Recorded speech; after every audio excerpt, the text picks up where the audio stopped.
Lake Chiemsee is one of the largest lakes in Germany. It ripples along the edge of the Bavarian Alps. Herreninsel Island is home to the Herrenchiemsee royal buildings, including the palace. Its resemblance to the Palace of Versailles in Paris is no coincidence. It was commissioned in 1878 by King Ludwig II, a great admirer of the French monarchy. He wanted a palace that paid homage to his French idols. And according to palace guide Annemarie Hofstetter, he succeeded. When you look at the palace, you can see that it's a prime example of 19th century craftsmanship. That was important to King Ludwig, because the palace is a tribute to his role model Louis the Fourteenth, and he wanted only the best. It's the most expensive of the 3 palaces built by King Ludwig II. Ludwig employed over 3,000 craftsmen to build the Bavarian Versailles. The pièce de résistance of the Herrenchiemsee Palace is the Great Hall of Mirrors. Ludwig wanted it to surpass the one in the Palace of Versailles in magnificence. Construction on the palace lasted 7 years and costs skyrocketed. As you can imagine, the project cost a fortune, and at some point his funds ran out. There was no money left.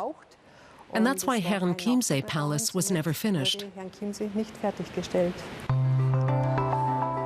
What was left was just a fragment of Ludwig's original vision. The staircase in the south wing is finished, but the one in the north wing isn't. Even today, 50 of the palace's 70 rooms are still just uncompleted shells. Cavernous, unadorned rooms are side by side with grand halls. It's an intriguing juxtaposition. From this vantage point, you can see an incomplete room. And here's the Hall of Mirrors. This is how the king envisioned his palace. And if Ludwig II's cash hadn't run out, the palace would have been even bigger. Just like Versailles, Herrenchiemsee Palace was supposed to get 2 wings that were each 100 meters long. The palace also houses the King Ludwig II Museum. Here, visitors can study building plans dating back to the 1870s. They show what the palace could have looked like. On this historic blueprint, you can easily make out the 2 wings that were supposed to have been built. Only the sections along the main axis were completed, the Herrenchiemsee Palace. The left side existed until 1906, and then it was demolished because it looked rather ugly. This photograph shows what the palace looked like during Ludwig's lifetime, when it just had one of its wings. The king himself spent only 10 days at Herrenchiemsee Palace.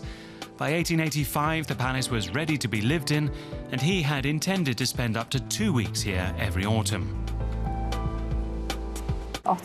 But he only came once, in 1885. He died in 1886. If he'd lived longer, he'd certainly have come here regularly. Today, Herrenchiemsee Palace is one of Bavaria's main tourist attractions. Every year, it pulls 500,000 visitors from all over the world.